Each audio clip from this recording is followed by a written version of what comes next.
Sa positive naman, ito ay manifestation ng mga pangarap nyo mga kapiksi, manifestation ng mga dasal nyo, especially kung ang mina-manifest nyo is may kinalaman sa pera. So, trabaho, negosyo, investment, side hustle, pagkakakitaan, kabuhayan in general mga kapiksi. Ibig sabihin nito, unti-unting sinasagot yung mga dasal mo, yung mga panalangin mo, and nakakita ka ng mga movement, no, sa iyong physical reality, mga paggalaw na unti-unting natutupad yung mga dasal mo. So, you just have to keep on praying, keep on moving forward, guys.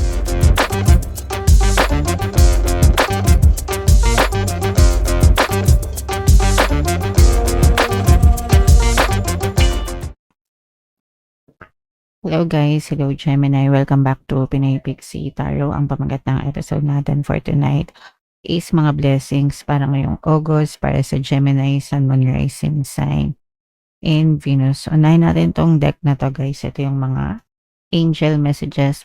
By the way mga kapiksi, kumusta kayo? Ingat kayo no dahil tag-ulan na naman. Maraming lugar na binabaha. So, stay safe and dry mga kapiksi. So, yung first message natin, this is resistance, opposition mga kapiksi, refusal. Sometimes we just have to go with the flow sa buhay natin mga kapiksi, no? And kapag ginawa natin yan, we will be guided through the right direction. Yung resistance, ibig sabihin ng resistance, refusal, di ba? Yung parang sumasalungat ka. Parang ano lang yan, guys. Alon sa dagat, di ba? Kapag ka may alon sa dagat, kapag ka sinalungat mo yung alon sa dagat, manghihina ka lang, mauubos yung energy mo. And eventually, dadalhin ka rin tatangayin ka rin ng alon sa dagat. So parang sinasabi doon na sayang lang yung effort mo. Okay? Yeah, sometimes you just have to go and ride with the wave, diba? Go with the flow, and you have to trust the universe, mga kapiksi, no? Trust the universe, trust the divine, na hindi naman kayo papabayaan, mga kapiksi. Ibig sabihin kung ano yung nangyayari sa buhay nyo, may purpose yun, may mga lessons yun, may mga blessings na kaakibat yun, and dadalhin din kayo sa tamang direksyon ng buhay nyo, Gemini. Okay? So, yun yung first message for you guys. Another message, judgment. Ito guys, huwag tayo maging judgmental. No? So, yun lang yun. Especially sa panahon ngayon, social media, napakadaming bashers guys, no? Hindi naman natin kilala yung mga tao personally, pero kung makakomment tayo, wagas, 'di ba? And hindi natin alam na nakakaapekto tayo sa emotional and mental health ng mga taong tinitira natin. So, wag ganun. Always be good, always be kind. Libre lang maging mabait, mga kapiksi. And bago kayo magbitaw ng mga salita or manghusga ng ibang tao, ask yourself first, what would you feel kung ikaw yung binabash, di ba? Anong mararamdaman mo kung ikaw yung hinuhusgahan nang hindi mo naman kakilala? So, wag din kayong mambash, mga kapitsi. Okay? And just, hindi dahil ginagawa ng ibang tao, gagawin nyo na rin. Okay? So, gamitin nyo rin yung utak nyo, guys. And ito naman, obscurity. This is unknown, guys, no? So, ibig sabihin, parang nakikipagsapalaran ka sa isang sitwasyon na hindi mo alam kung ano yung kahihinatnan. And that's the point. That's the point of it all, guys, no? Kaya ka nga makikipagsapalaran. Kasi you don't know what's ahead. And you're taking risks, you're taking chances. Yung iba ang iisipin, paano kung mag-fail, paano kung hindi mag-work. Pero ikaw, dapat ang isipin mo, I can make this work. 'Di ba? Para sumakses kayo sa buhay, mga kapitsi. Okay?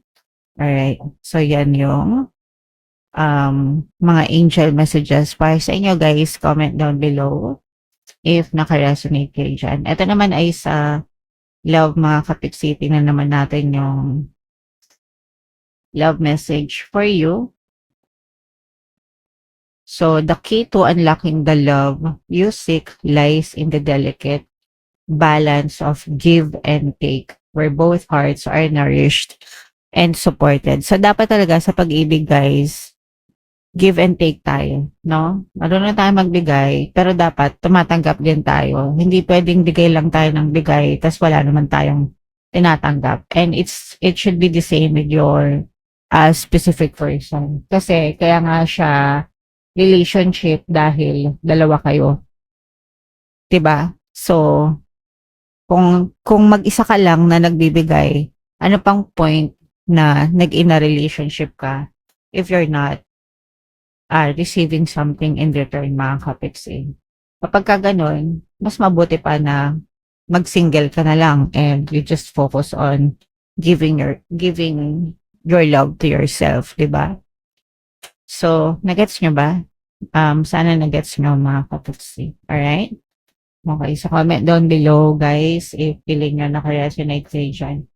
So, shuffle natin to. Hanapin natin yung energy ng Gemini at saka yung energy ng blessings. Habang sinashuffle ko to, guys, panoorin nyo muna yung video natin regarding sa ating paano mag-manifest ng abundance video course.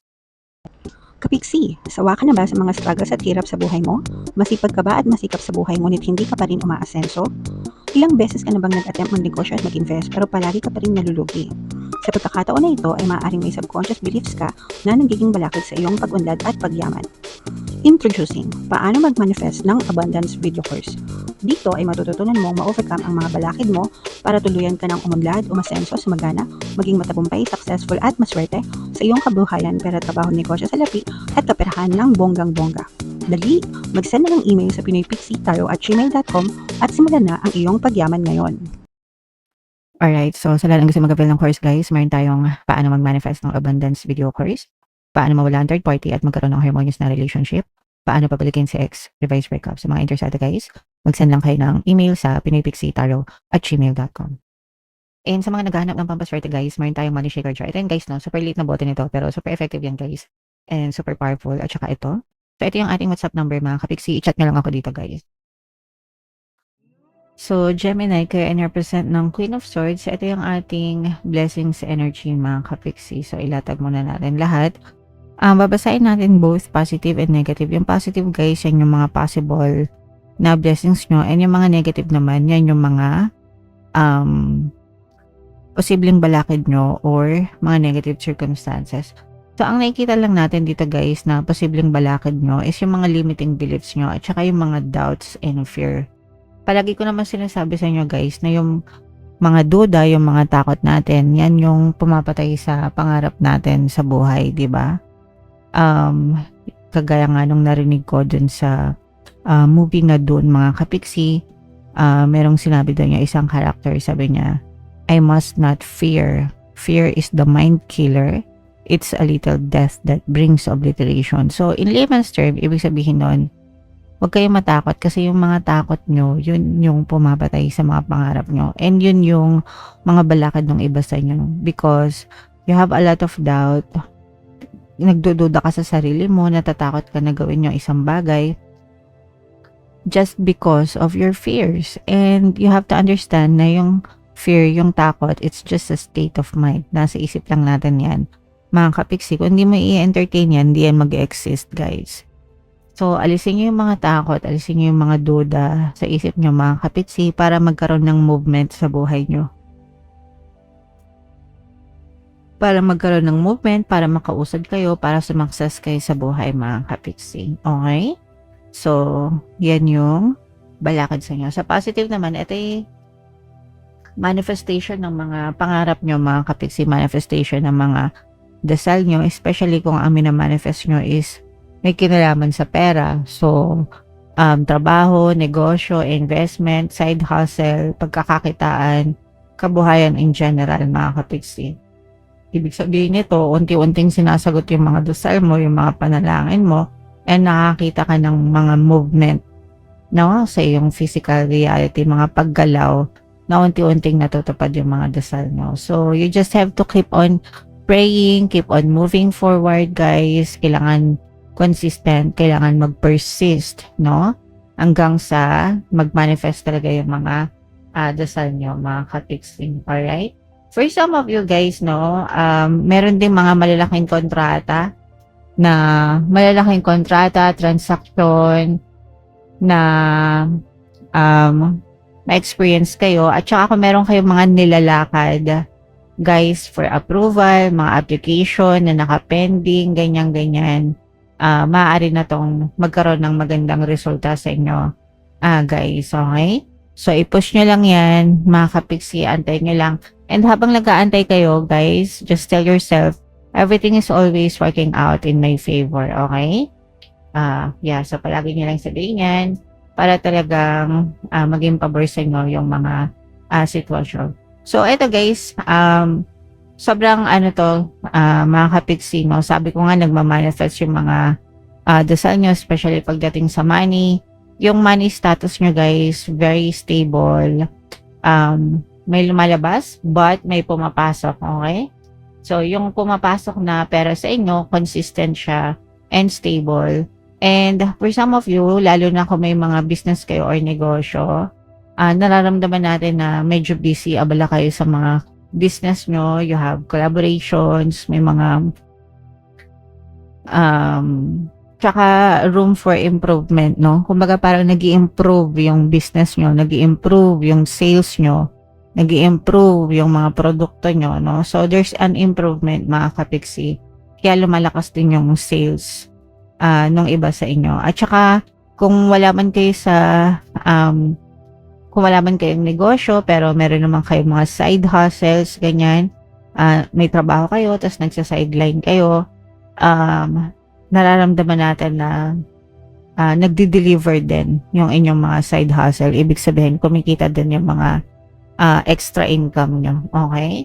Alright. So, yan, mga blessings yan, guys. Kaya, i-main-main nyo na yan sa comment section, mga kapiksi.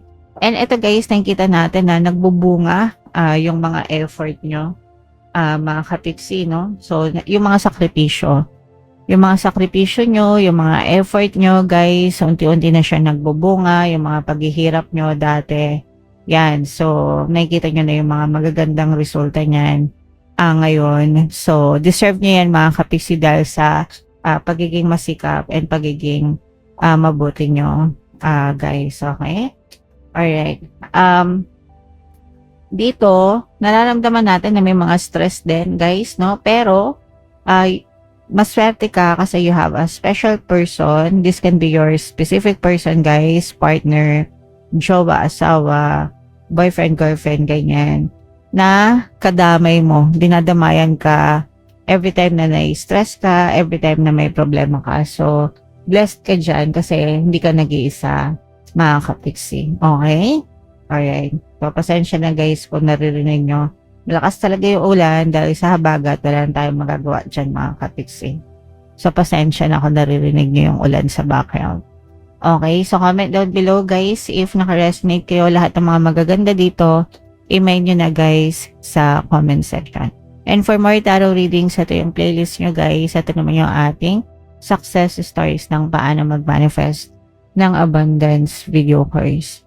Panoorin nyo itong video natin, guys, about money shaker jars. Thank you for liking, sharing, and subscribing. See you next time. I love you all, guys. Have a nice day. Bye-bye.